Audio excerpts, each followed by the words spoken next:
Iya, dia jahat, tak ngurus. Ditolak dan permintaan sang suami karena kondisi istri tidak situasi yang sehat. Kemudian sang suami membiarkan istrinya dalam kondisi lemah. Pengakuan Wahyu suami yang tega telantarkan istrinya Cindy Purnamasari hingga meninggal dunia, kesal dan jengkel dengan korban.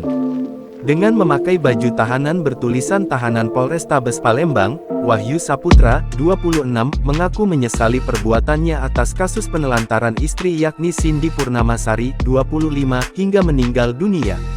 Dengan kepala tertunduk malu atas perbuatannya tersebut, Wahyu pun hanya bisa pasrah dan mengaku perbuatannya.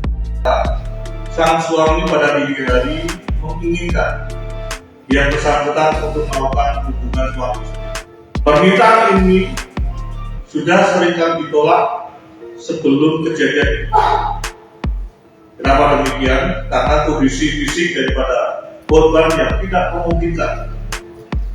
Seiring dengan ditolak dan permintaan sang suami karena kondisi istri tidak situasi yang sehat, kemudian sang suami membiarkan istrinya dalam kondisi lemah. Kesal Pak dengan korban dan juga jengkel, karena saat diajak berhubungan badan korban istri tidak mau, ungkapnya. Gegara hal tersebut dirinya tidak lagi menyuapi istri saat makan. Saya berikan makan Pak, tetapi saya taruh di sebelah istri saya. Namun sebelum kejadian ini saya selalu memberikan makan dan menyuapi istri saya, ungkapnya. Wahyu juga mengatakan, dirinya sangat menyesal atas peristiwa ini. Saya menyesal Pak. Saya juga meminta maaf kepada keluarga istri saya atas kesalahan yang sudah saya perbuatan, jelasnya. Seperti diberitakan sebelumnya, kasus kekerasan dalam rumah tangga KDRT, dan penelantaran yang dialami oleh seorang IRT ibu rumah tangga IRT, yakni Cindy Purnamasari, 25, yang dilakukan suaminya Wahyu Saputra terungkap.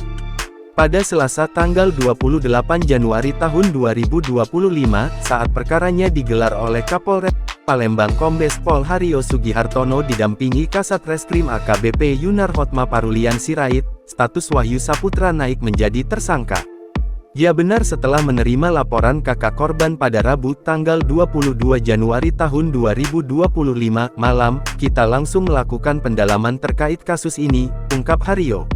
Alhasil, lanjut Haryo, setelah melakukan penyelidikan dan mengambil keterangan saksi-saksi mengarah ke pelaku barulah tersangka diamankan. Dalam kesempatan ini Haryo membantah kabar beredar yang menyebut tersangka sudah diamankan namun dilepaskan kembali. Tentunya setelah mendapatkan laporan tersebut, kita melakukan penyelidikan terlebih dahulu, tegasnya kembali. Berselang waktu, korban yang sempat dilarikan di RS Hermina, Palembang, akhirnya meninggal dunia pada Kamis tanggal 23 Januari tahun 2025 malam. Kondisi korban memang memprihatinkan, kondisinya berbadan kurung kering, rambut gimbal banyak kutu, berbau tidak sedap, bebernya. Diketahui, dari hasil pemeriksaan dokter ternyata, korban ternyata mengidap penyakit pneumonia. Nah di saat itu tetap masih diberikan makan oleh terlapor dengan cara disuapi, untuk menghilang bau badan, katanya.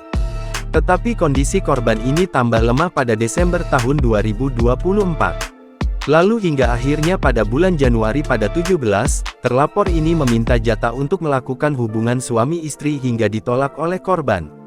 Nah disinilah terlapor ini menelantarkan korban, berikan makan kepada korban tetapi tidak disuapi, hanya diletakkan di sebelahnya saja, katanya.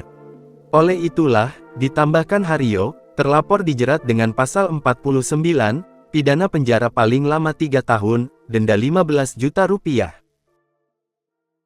Download Tribun X sekarang, menghadirkan lokal menjadi Indonesia.